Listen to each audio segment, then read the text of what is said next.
علاقة المشاعر بالأفكار والسلوكيات طبقا لنظرية العلاج السلوكي المعرفي في الطب النفسي بتعرفنا إن دماغ الإنسان بيتكون من 4 طبقات، وهي من الداخل للخارج: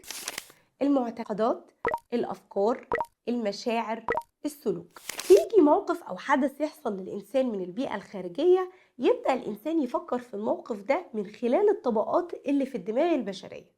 وبالتالي ينتج السلوك المعين الخاص بالإنسان ده. هديكم مثال: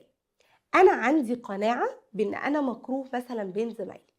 فلما هشوف 2 بيضحكوا مع بعض أو بيتهمسوا كده بالكلام مع بعض، ده حدث خارجي حصل لي، هتجيلي فكرة إن هما بيتهمسوا بيسخروا مني أو بيتريقوا عليا، فبرد فعل سريع جدا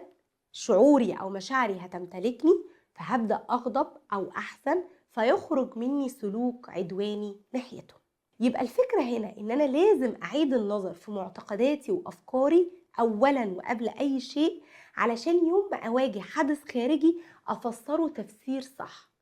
وما يكونش مبني على قناعات مغلوطة، لأن بتكون نتيجتها إن مشاعري وسلوكي هما كمان بيكونوا غلط.